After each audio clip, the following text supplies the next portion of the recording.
Naisip mo na ba na kung ano ang pakiramdam na makulong sa isa sa mga pinakaligtas na bansa sa buong mundo? Kapag sinabi nating Japan, ang unang pumapasok sa isip natin ay masarap na sushi, anime, makukulay na cherry blossoms, at mga taong sobrang magalang at may mataas na antas na disiplina. Pero sa likod ng perpektong imahe at mapayapang lipunan na ito, may isang madilim na katotohanan na hindi madalas ipinapakita sa media. Paano kung sabihin ko sa iyo na ang kulungan sa Japan ay hindi tulad ng nakikita mo sa mga pelikula na may mga riot, maingay at magulong mga gang? Sa halip, ito ay isang lugar na kung saan ang pinakamalaking kalaban mo ay hindi ang kapwa preso o ang mga abusadong gwardya, kundi ang sobrang katahimikan, matinding disiplina at ang sarili mong isip. Gaano nga ba ito kaepektibo? Makatao nga ba ang sistema nila o isa itong uri ng psychological torture na nakatago lamang sa likod ng salitang disiplina? Tara, sama-sama nating saliksikin. Pero bago tayo mag-umpisa, ay kung bago ka pa lamang sa aking channel at gusto mong lumago pa ang iyong kaalaman, ay maaari mo bang i-like ang video na ito at mag-subscribe ka na rin para lagi kang updated sa mga susunod nating saliksik videos. Sa Pilipinas o sa ibang mga bansa, sanay tayo na kapag sinabing kulungan, ang iniisip agad natin ay seksikan, maingay, mainit, at minsan ay may mga pangkat o gang na nabubuo sa loob. May mga nagluluto, may mga nagkukwentuhan, nagtatawanan, at kahit papaano ay may interaksyon sa ibang tao kahit na mahirap ang sitwasyon. Pero pagdating sa Japan, ibahin mo ang kwento. Unang mapapansin mo kapag nakita mo ang loob ng kulungan nila ay sobrang linis. Parang hindi ka nasa bilangguan. Kung titingnan mo, parang isang napakasimpleng kwarto lang sa isang tradisyonal na bahay. May maliit na lababo, may maliit na telebisyon, at napakaayos ng lahat ng gamit. Walang kalat, walang dumi, at walang anumang bakas ng gulo. Pero huwag kang magpapaninlang sa kapayapaan at kalinisan na ito. Ang perpektong ayos na ito ay resulta ng isang napakahigpit at kadalasan ay nakakasakal na sistema ng kontrol sa bawat segundo ng buhay ng isang preso. Kasi ganito, bago pa man makarating ang isang tao sa loob ng mismong kulungang ito, kailangan muna nating pag-usapan kung paano sila napunta doon. Marahil ay narinig niyo na ang tungkol sa napakataas na conviction rate ng Japan na umaabot sa 99%. Ibig sabihin, kapag sinampahan ka ng kaso ng mga pulis at dinala ka sa korte, halos siguradong mahahatulan kang may sala at makukulong ka. Ang proseso pa lamang ng investigasyon bago ang hatol ay napakahigpit na. May tinatawag silang sistema kung saan pwede kang i-detain at imbestigahan ng mga pulis sa loob ng mahigit 20 araw nang hindi ka pa man sinasampahan ng formal na kaso. Sa loob ng panahong yon, araw-araw kang tatanungin, gigisahin at pipigain hanggang sa umamin ka.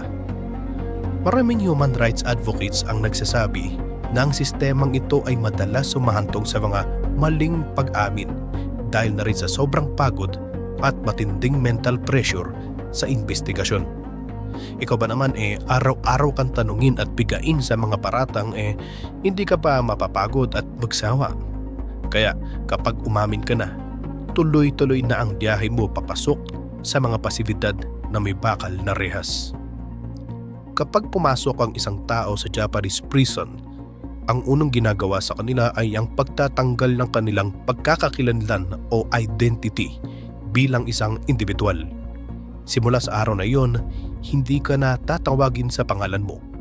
Bibigyan ka ng numero at iyon na ang magiging tawag sa iyo ng mga gwardya sa buong panahon na nagdoon ka. Lahat ng preso ay may pare-parehong maikling gupit ng buhok. Lahat ay magsusuot ng pare-parehong kulay at tabas ng uniforme. Well, kung nagtataka ka kung bakit, dahil ang pangunahing layunin ng sistemang ito ay iparamdam sa iyo na pantay-pantay kayong lahat at wala kang kahit anong karapatan na umastang mas angat o mas mayaman o mas espesyal sa iba na di gaya dito sa Pilipinas na nagagawa pang makapag-Facebook ang ilang mga preso sa loob ng kulungan basta't may mga lagay ang mga warden. Sa unang tingin, mukhang maganda ang konseptong ito dahil tinatanggal nito ang mga gang, pagpapangkat-pangkat o diskriminasyon sa loob ng kulungan. Pero ang kapalit nito ay ang unti-unting pagkawala ng iyong pagkatao at kalayaan na ipahayag ang iyong sarili. Para kang robot na unti-unting nire-reset. Pag-usapan naman natin ang mga pang-araw-araw na patakaran sa loob. Dito mo maiisip at mararamdaman kung gaano katindi ang hinihiling disiplina sa kanila. Ang bawat araw ay may eksaktong schedule na sinusunod. Mula sa paggising hanggang sa pagtulog. Pagsapit ng umaga, mayroon lamang silang ilang minuto para bumangon, maghilamos at itiklop ang kanilang futon o yung higaan. Matapos nito, kailangan nilang umupo ng tuwid, nakakross ang legs sa sahig at maghihintay ng tahimik para sa inspeksyon. Sa buong maghapon, ang katahimikan ang pinakamalaking batas. Bawal magsalita ng walang pahintulot muna sa mga gwardya. Kapag oras na ng pagkain, bawal makipag-usap o lumingon sa tabi. Kailangan mong tumingin lamang sa pagkain mo at ubusin ito sa itinakdang oras. Speaking of pagkain, maganda ang kalidad ng nutrisyon sa loob ng kulungan sa Japan kung ikukumpara sa ibang bansa. May sapat silang kanin, miso soup, gulay, at minsan ay isda o karne. Pero ang pagkain nila ay hindi isang masayang karanasan, kundi isa lamang mechanical na proseso para mabuhay. Kapag naglalakad sa hallway, papunta sa mga pagawaan, kailangang sabay-sabay ang pagakbang, parang mga sundalo nagmamartsa, at bawal lumingon sa kaliwa o kanan. Bawal din tumingin ng diretsyo sa mata ng mga gwardya. Obligado silang magtrabaho sa mga pagawaan sa loob ng kulungan, tulad ng paggawa ng mga kahoy na furniture, pagtahi ng sapatos o pag-assemble ng mga maliliit na kagamitan. At sa pagkatrabaho nila, kailangan ay mabilis, walang mali, at higit sa lahat, walang tunog. Hindi mo pwedeng kausapin ng katrabaho mo kahit pa may kailangan kang itanong tungkol sa trabaho. Kailangan mong itaas ang kamay mo, panatilihing nakayuko ang ulo at maghintay na lapitan ng otoridad. Kahit ang pagligo ay may limitasyon. 2 o 3 beses lang sa isang linggo sila pwedeng maligo at mayroon lamang silang 15 minuto para gawin ito ng sabay-sabay sa ilalim ng mahigpit na pagbabantay. Kapag may ginawa kang mali, kahit gaano kaliit sa paningin natin, tulad ng hindi pagtiklop ng tama sa kumot, pagsasabita ng hindi oras, o kaya ay simpleng pag-iwas ng tingin sa maling direksyon, ay may nakahandang mabigat na parusa. At ang parusa sa Japan ay hindi pisikal na pambubugbog na madalas nating napapanood sa mga pelikula.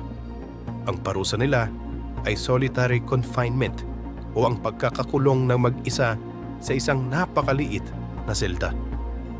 Sa loob ng ilang araw o linggo, wala kang ibang gagawin kundi umupo sa isang partikular na posisyon na nakaharap sa blankong pader sa loob ng buong maghapon. Bawal humiga maliban sa oras ng tulog. Bawal tumayo para mag-unat. Uupo ka lang doon at iisipin ang mga naging kasalanan mo sa lipunan.